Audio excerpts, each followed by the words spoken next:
Hi mga ka-vibes. So, we're going to travel. Today is our flight papunta sa Almaty, Kazakhstan. Kazakhstan. So, see you there. Bye!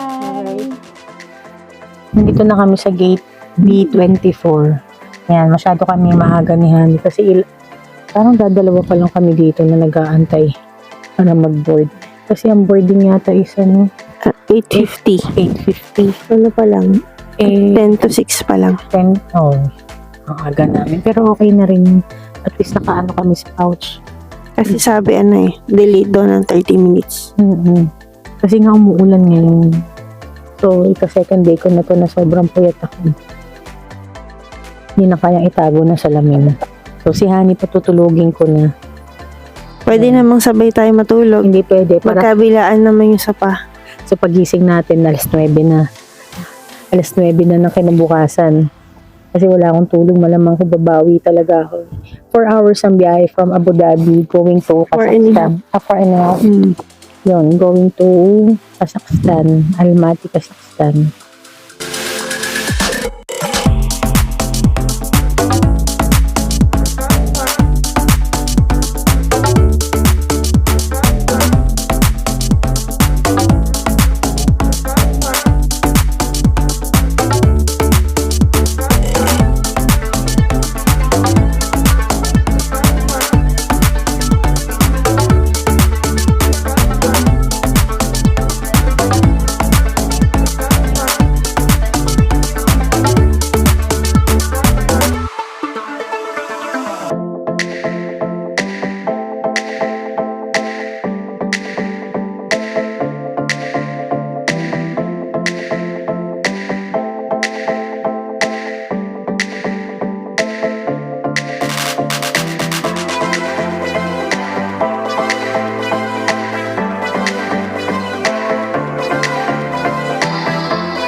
Honey.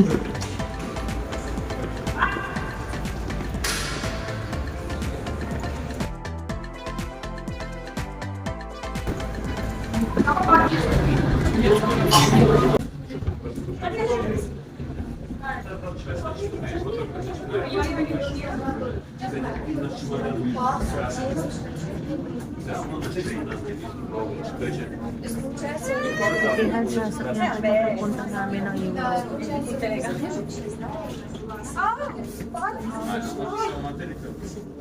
أو تحت المقاعد التي أمامكم. كما نرجو إفساح المجال لبقية المسافرين الكرام. بعد قليل سوف يقوم أفراد الطاقم بالمرور عبر مقصورة الطائرة لجمع بقايا المأكولات والمشروبات أو أي مواد أخرى ترغبون في التخلص منها. نرجو التأكد من عدم وجود أي مهملات في جنب المقعد الذي أمامكم.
Dito na kami sa hotel namin.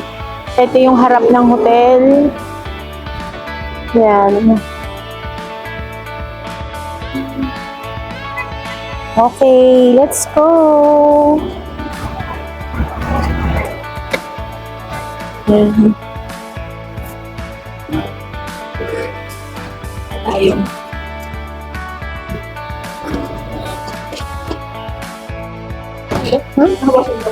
Kainaw. Ay. Saan tayo? Dito agad. Okay. Ito yung mga ano dito. Bakit ba ako hinga ng hinga? Sasalita ako, hinga ako ng hinga. Parang tanga. Nakakainis. Ayan. Yun yun.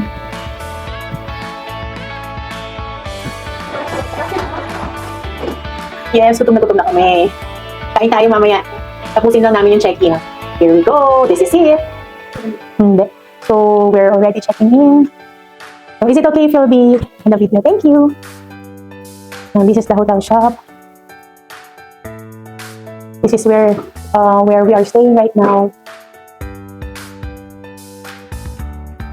By the way, guys, they have a branch in Turkey and in Georgia. Yan. Galing na tayo sa Georgia eh. Kaya ba tayo na gano'n nag-check-in eh? Yes, 305.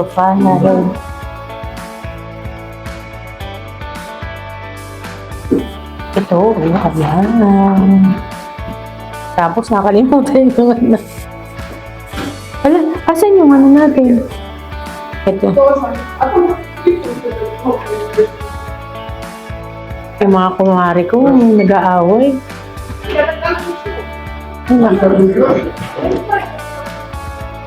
Okay, mga ka-vibes, nandito na tayo sa room. Walang paglalagyan ng ano. Yun, no? Ayan. This is the room, twin bed. Pero syempre, hindi naman namin gagamitin yung isa. Eh, ba't naka-ano to? Yun. Yan. Quick room tour lang tayo muna mga ka-vibes.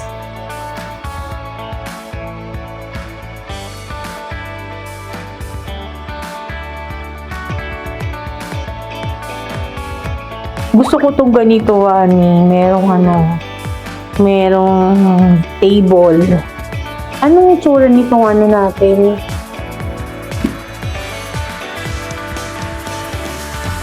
Ay! Ayaw pa awat. Continuous kung continuous. Saan pakilabas na yung ano?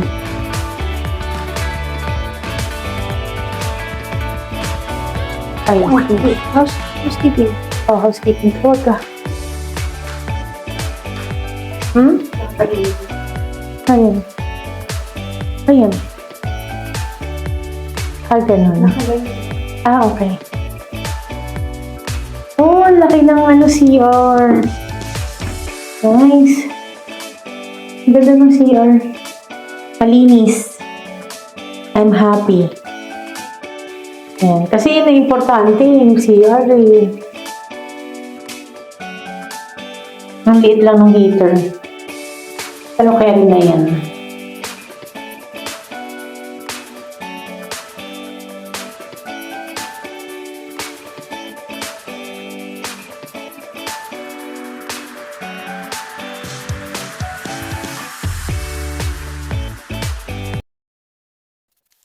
Okay.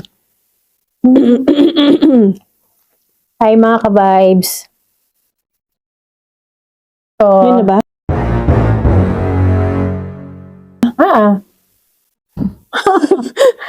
Asakit eh, okay. So, nandito na kami ngayon sa third hotel na nag-book kami. Pero pag-usapan natin, yung first hotel na kung saan kami nag-book. Huh? So, dumating kami noong December 19 hanggang kailan tayo doon? 22. Hanggang 22. So, sa Raycards, Sky Almaty. yun. So, ang rating namin sa room, Mga ilan? 8.5 para sa akin. 8.5. 8.5. Malinis naman siya, no? Oo. Malinis siya kung sa malinis. Kaya lang kasi, nung parang ika-second day namin, may mga tumulo na malapit to sa pintuan. So, akala ko ano siya yung galing sa CR kasi yun yung tapatan ng pinto. Hindi pala, nung nagpatawag kami Oo nga pala. Ulitin natin. Bakit? Mali yung rating ko. May tumutulong nga pala, tsaka yung pangit niya sa CR. Murahin mo. Hayaan mo siya. Murahin mo Ay, na. di, ano lang natin. Diretso lang. At least alam nila yung totoo. So, ano na yung bago mong rating? Ano pala, ano na lang. 7. 7 na lang. May tumutulong nga pala. At Pagpasok mo ng, pagpasok mo ng pinto, tsaka yung sa CR, yung sa heater, papatay-patay kami kasi mamaya mainit, mamaya malamig. Oo. Parang alam mo yun, yung parang meron siyang, parang gumaganon yung malamig, tas mainit. Yung uurong-urong ka sa shower kasi hindi consistent yung init niya. Yun yung mahirap doon. Ayun. Pero nagpatawag naman kami. Nagsabi kami dun sa receptionist na yun nga na may tumutulong tubig, ganyan. Dahil nadulas na kami pareho. So, may pumunta naman engineer. Kaagad-agad. In fairness naman, kaagad-agad yun. Kaso, di tinawagan ng engineer yung sa reception, tapos binigay sa akin yung phone.